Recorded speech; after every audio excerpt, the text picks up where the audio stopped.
Greetings. Welcome to Consider the Alternative, a Course in Miracles channel. Today we're on Lesson 86 from Review 2 and from the text, Chapter 11, Section 5, The Dynamics of the Ego. No one can escape from illusions unless he looks at them, for not looking is the way they are protected. There is no need to shrink from illusions, for they cannot be dangerous. We are ready to look more closely at the ego's thought system because together we have the lamp that will dispel it, and since you realize you do not want it, you must be ready. Let us be very calm in doing this, for we are merely looking honestly for truth. The dynamics of the ego will be our lesson for a while, for we must look first at this to see beyond it, since you have made it real. We will undo this error quietly together and then look beyond it to truth. What is healing but the removal of all that stands in the way of knowledge? And how else can one dispel illusions except by looking at them directly without protecting them? Be not afraid, therefore, for what you will be looking at is the source of fear, and you are beginning to learn that fear is not real. You are also learning that its effects can be dispelled merely by denying their reality. The next step is obviously to recognize that what has no effects does not exist. Laws do not operate in a vacuum, and what leads to nothing has not happened. If reality is recognized by its extension, what leads to nothing could not be real. Do not be afraid, then, to look upon fear, for it cannot be seen. Clarity undoes confusion by definition, and to look upon darkness through light must dispel it. Let us begin this lesson in ego dynamics by understanding that the term itself does not mean anything. It contains the very contradiction in terms that makes it meaningless. Dynamics implies the power to do something, and the whole separation fallacy lies in the belief that the ego has the power to do anything. The ego is fearful to you because you believe this, yet the truth is very simple. All power is of God. What is not of Him has no power to do anything. When we look at the ego, then, we are not considering dynamics, but delusions.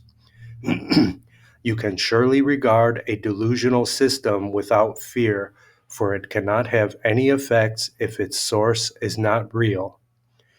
Fear becomes more obviously inappropriate if you recognize the ego's goal, which is so clearly senseless that any effort on its behalf is necessarily expended on nothing. The ego's goal is quite explicitly ego autonomy. The ego's goal is quite explicitly ego autonomy. From the beginning, then, its purpose is to be separate, sufficient unto itself, and independent of any power except its own. This is why it is the symbol of separation. Every idea has a purpose, and its purpose is always the natural outcome of what it is. Everything that stems from the ego is the natural outcome of its central belief, and the way to undo its results is merely to recognize that their source is not natural, being out of accord with your true nature. I said before that to will contrary to God is wishful thinking and not real willing. His will is one because the extension of His will cannot be unlike itself. The real conflict you experience, then, is between the ego's idle wishes and the will of God, which you share. Can this be a real conflict? Yours is the independence of creation, not of autonomy. Your whole creative function lies in your complete dependence on God, whose function He shares with you. By His willingness to share it, He became as dependent on you as you are on Him. Do not ascribe the ego's arrogance to Him who wills not to be independent of you. He has included you in His autonomy.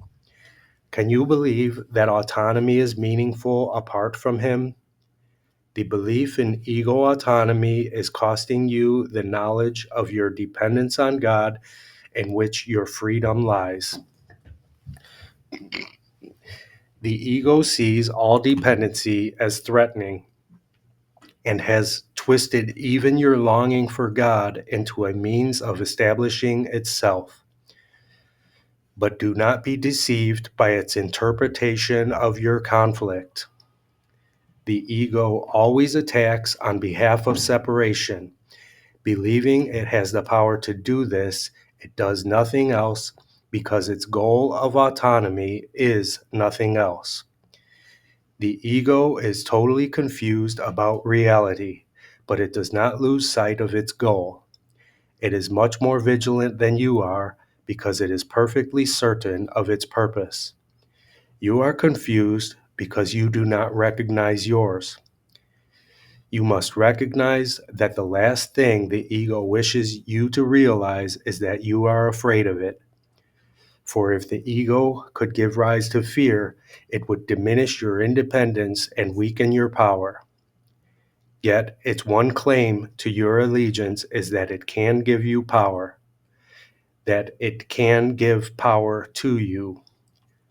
Without this belief, you would not listen to it at all. How then can its existence continue if you realize that by accepting it, you are belittling yourself and depriving yourself of power? The ego can and does allow you to regard yourself as supercilious, unbelieving, lighthearted, distant, emotionally shallow, callous, uninvolved, and even desperate, but not really afraid. Minimizing fear, but not its undoing, is the ego's constant effort and is indeed a skill at which it is very ingenious. How can it preach separation without upholding it through fear? And would you listen to it if you recognized this is what it is doing?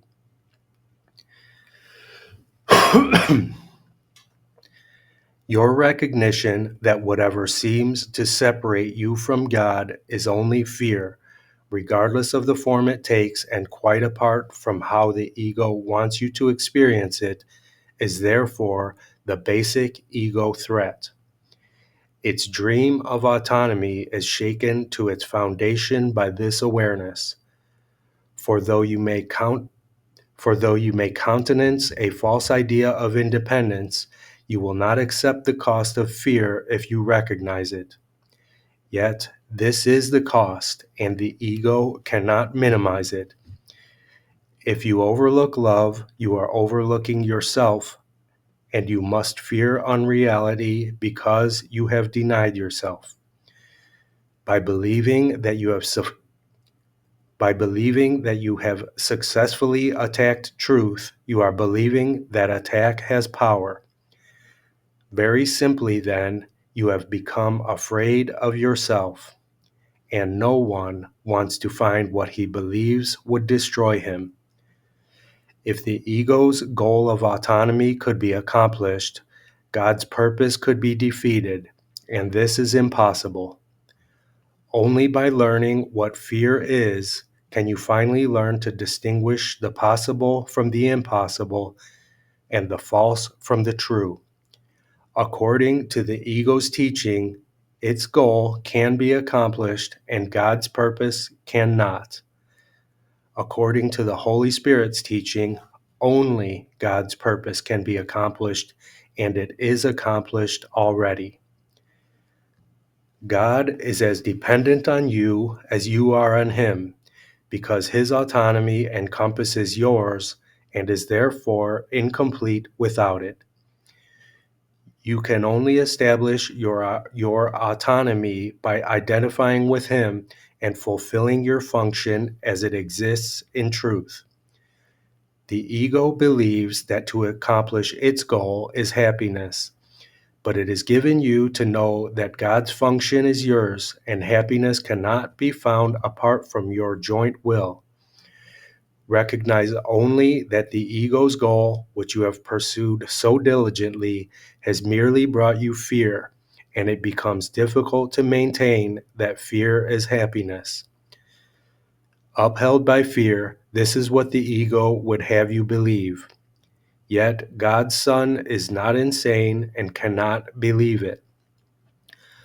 Let him but recognize it, and he will not accept it. For only the insane would choose fear in place of love, and only the insane could believe that love can be gained by attack. But the sane realize that only attack could produce fear, from which the love of God completely protects them. The ego analyzes, the Holy Spirit accepts. The appreciation of wholeness comes only through acceptance, for to analyze means to break down or separate out. The attempt to understand totality by breaking it down is clearly the characteristically contradictory approach of the ego to everything. The ego believes that power, understanding, and truth lie in separation, and to establish this belief, it must attack.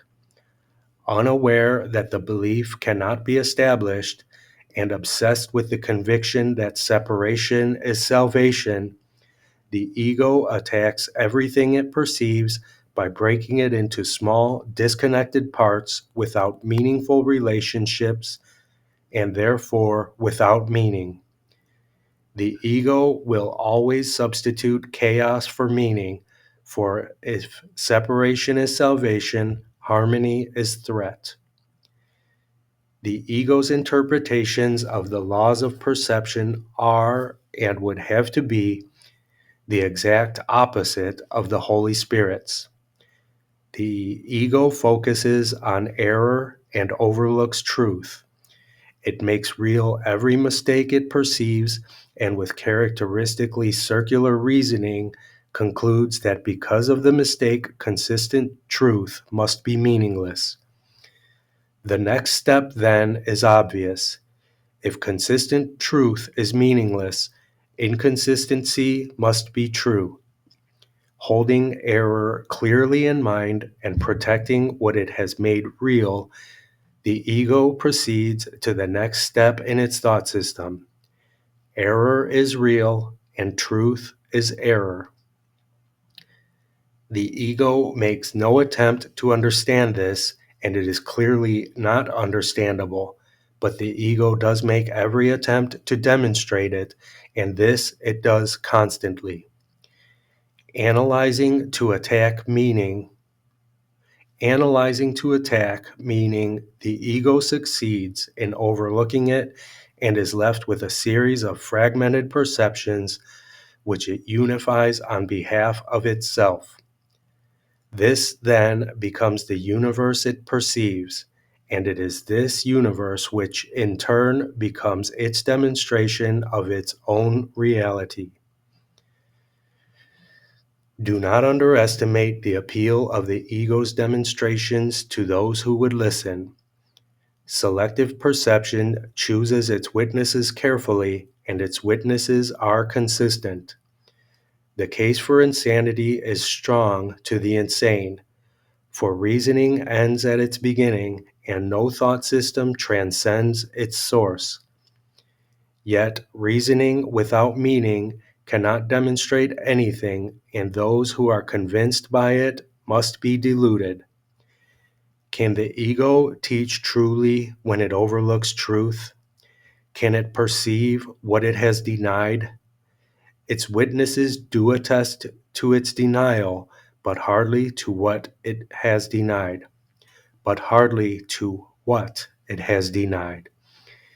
The ego looks straight at the Father and does not see him, for it has denied his Son. Would you remember the Father? Accept his Son, and you will remember him. Nothing can demonstrate that his Son is unworthy, for nothing can prove that a lie is true. What you see of his Son through the eyes of the ego is a demonstration that his Son does not exist, yet where the Son is, the Father must be. Accept what God does not deny, and it will demonstrate its truth. The witnesses for God stand in his light and behold what he created. Their silence is the sign that they have beheld God's Son, and in the presence of Christ, they need demonstrate nothing, for Christ speaks to them of himself and of his Father. They are silent because Christ speaks to them, and it is his words they speak. Every brother you meet becomes a witness for Christ or for the ego, depending on what you perceive in him. Everyone convinces you of what you want to perceive and of the reality of the kingdom you have chosen for your vigilance. Everything you perceive is a witness to the thought system you want to be true. Every brother has the power to release you if you choose to be free. You cannot accept false witness of him unless you have evoked false witnesses against him. If he speaks not of Christ to you, you spoke not of Christ to him. You hear but your own voice, and if Christ speaks through you, you will hear him. Chapter 11, Section 5, The Dynamics of the Ego. On to Lesson 86. These ideas are for review today. 71. Only God's plan for salvation will work. It is senseless for me to search wildly about for salvation. I have seen it in many people and in many things, but when I reached for it, it was not there. I was mistaken about where it is. I was mistaken about what it is. I will undertake no more idle seeking. Only God's plan for salvation will work, and I will rejoice because his plan can never fail. These are some suggested forms for applying this idea specifically. God's plan for salvation will save me from my perception of this. This is no exception in God's plan for my salvation.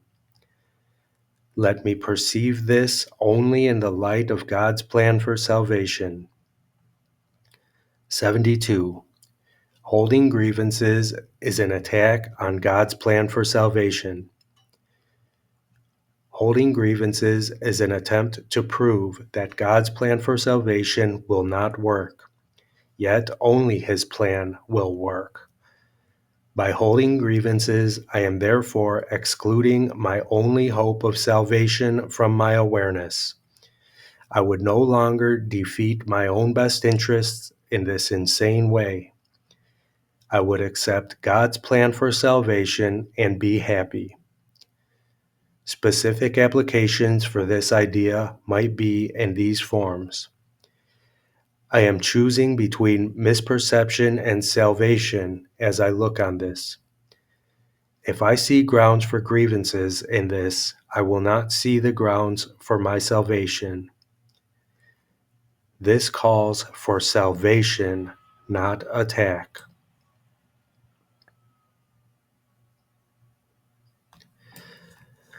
Lesson 86 from Review 2. Only God's plan for salvation will work, and holding grievances is an attack on God's plan for salvation.